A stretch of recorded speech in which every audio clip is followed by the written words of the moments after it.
Para falar agora dos realmente antigos na fé, da primeira geração da igreja, os primeiros discípulos de Jesus, cara, esses caras viram muito. Eles viram Jesus, aos poucos, escolhendo os seus discípulos, começando a realizar alguns sinais, milagres, atraindo as pessoas talvez com curiosidade.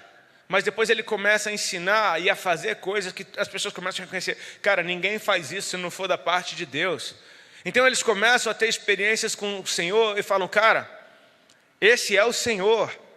Mas isso ainda é antes da vinda do Espírito Santo, ou seja, tem muitas coisas que eles só vieram a compreender depois da ressurreição de Cristo. Então eles veem o Senhor ser preso, eles veem o Senhor ser morto, eles veem o Senhor 3 dias depois ressuscitar. Eles veem por 40 dias o Senhor aparecendo para eles num corpo completamente diferente, sendo o mesmo. Ele carregava ainda no seu corpo as marcas da sua morte, os cravos nas mãos, o furo do lado. Só que ao mesmo tempo esse novo corpo de Cristo atravessa paredes. Aparece na tua frente, come contigo e desaparece na mesma hora. Ele faz o que Ele quer porque Ele é Deus. Amém? Então os discípulos veem esse Jesus, um belo dia, sem aviso prévio, leva eles a um monte, dá umas últimas instruções e de repente ele começa a subir, cara. De repente ele começa a subir em carne. Amém? Eu fico vendo as escrituras, lendo as escrituras e eu percebo, será que não foi isso que Ezequiel viu? Quando ele estava vendo a glória do Senhor, uma manifestação da glória do Senhor nas margens de um rio, e de repente ele fala, então no céu eu vi um trono e um homem assentado no trono. Jesus é um homem no céu, amém? Ele subiu em carne, o corpo dele foi com ele, não ficou, amém? Foi. E os discípulos fascinados, mais uma vez fascinados com Cristo, com aquilo que Jesus está fazendo de novo, porque é o tempo todo uma fascinação, é o tempo todo ele fazendo uma coisa nova. Até a forma dele curar, ele curava o cego de um jeito, curava outro cego de outro jeito. Ele está sempre surpreendendo a gente. E de repente, cara, ele sobe aos céus, uma nuvem o encobre.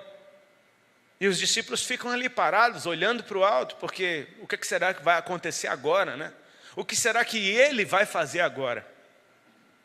Até que Deus tem que enviar 2 anjos. Anjo não faz o que quer, você sabia disso, né? Anjo é soldado, anjo faz o que Deus manda. Deus tem que enviar 2 anjos para chegarem do lado deles e falar, varões galileus, por que vocês estão olhando para o alto? Porque esse Jesus que vocês viram subir, vai descer da mesma forma. Cara, isso é uma certeza, Ele prometeu, amém? Isso muda totalmente a tua forma de viver. Fala, eu vi Ele subir. Ele prometeu que vai voltar. Eu não sei quando Ele vai voltar. Perguntaram para Ele, quando o Senhor vai voltar? Ele falou, olha, nem anjo nenhum sabe, nem eu sei, só o Pai sabe, é pela exclusiva autoridade dele. Esse dia é do Senhor. Amém? Mas vai acontecer, então esteja pronto. Vai ser como um ladrão no meio da noite, sem aviso. Fiquem prontos.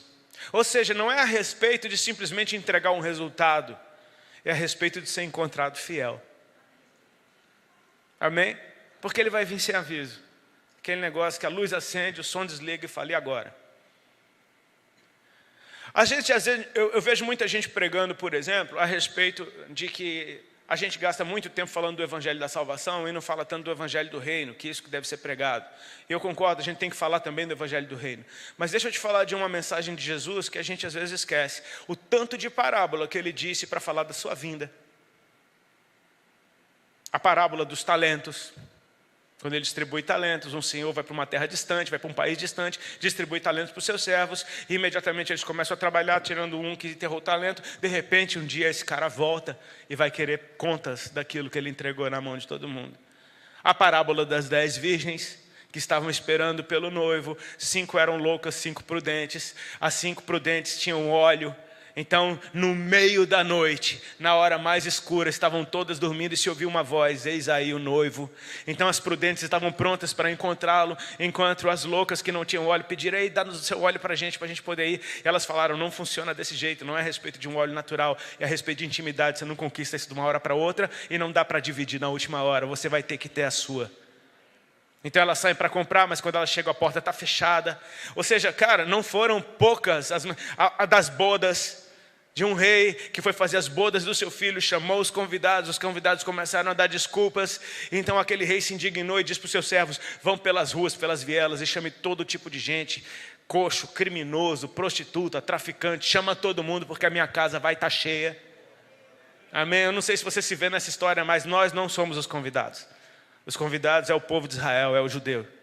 Nós somos os tranqueira, nós somos os mal acabados, que foram encontrados e trazidos pela graça. Você não merece estar, mas você foi colocado do lado de dentro.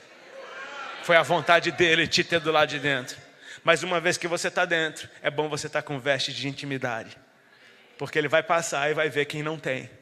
E quem não tiver vai ser lançado do lado de fora. Cara, não foram poucas as vezes que Jesus nos alertou sobre a sua vinda. Amém? O que eu quero te falar nessa noite é a respeito de equilíbrio. Por quê? Porque falando de 2, 3 gerações para trás da sua, se entendia, Jesus vai voltar, então o mundo que se lasque, eu vou ficar dentro da igreja, orando, pregando o evangelho, e obra de Deus é ser pastor, obra de Deus é ser levita, obra de Deus é ser diácono, é ser algum obreiro, e do lado de fora, não interessa, aqui é a arca. E abandonamos o mundo. Sabe o que aconteceu? A cultura do Brasil ficou podre, a política ficou corrupta, a gente entregou na mão do diabo que nunca foi dele. Foi Deus que fez todas as coisas. E aí vem uma nova geração, que talvez despertada por um movimento apostólico de alguns anos atrás, com uma visão de reino, de entender, ei, o reino dos céus não é só no dia do Senhor, o reino dos céus é agora, ele é chegado a vós. Ou seja, tem algo para fazer hoje. A gente tem o poder de transformar, nós somos o fermento na farinha. A gente, na hora que a gente misturar, não é o fermento que vai ficar farinhado. Não, é a farinha que está com problema agora, porque a gente vai fermentar tudo. Então os cristãos começam a entender, cara, aquele futebol que era proibido eu jogar, agora eu vou ser atleta profissional e vou glorificar a Deus na frente de uma câmera de TV. Lutadores, artistas, empresários, economistas, juízes, políticos. Os cristãos começam a entrar na sociedade entendendo, cara, nós temos um papel fundamental para levar luz onde não tem. E glória a Deus por isso, amém? Só que às vezes o foco fica tanto em mudar esse ambiente do lado de fora, que a gente esquece que ele está voltando. Então o que eu estou propondo nessa noite é equilíbrio. É entender que ele está voltando e eu tenho que me preparar para ele. Mas enquanto ele não vem, ele me entregou algo para fazer. E eu vou estar trabalhando para ele. Amém? Eu vou estar trabalhando esses talentos que ele me confiou. Amém? Até que ele venha. Até que o Senhor venha. Que eu tenha algo para entregar para ele. Não, como eu disse antes, não é a respeito de resultado, mas é a respeito de fidelidade.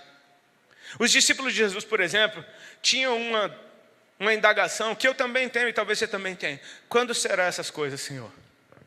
Quando será o fim? E Jesus diz, ninguém vos engane. Vocês ouviram falar de pestes, de guerras, de fomes, de maremotos, de terremotos, de reino contra reino.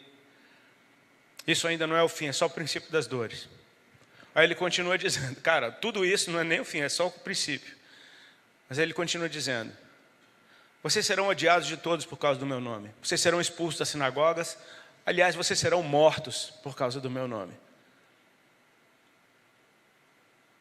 Muitos hão de se odiar, muitos hão de se trair, e o amor de quase todos esfriará por causa do aumento da iniquidade. Mas este evangelho será pregado em toda parte, e aquele que for fiel até o fim será salvo. Agora, tenta me acompanhar diante disso que Jesus falou. Ele fala de um cenário difícil que vai ficando mais difícil. Ele fala de trevas que vão aumentando. Parece que vai ficando pior o cenário. E a gente acabou de passar por uma pandemia, então a gente pode dar aula a respeito do que é viver num ambiente onde a notícia ao nosso redor é só morte. Sabe o que isso gera dentro do nosso coração? Uma palavrinha de 4 letras. Medo. Amém? É notícia de medo. Porque quando a notícia é de morte, o que ela gera em você é medo. Eu falei sobre isso ontem à noite. Quando o homem pecou no jardim, a morte foi ativada, porque Deus falou, no dia que você comer dessa árvore, certamente você morrerá. Ele comeu e não morreu na hora, mas a morte foi ativada, ou seja, agora você vai morrer.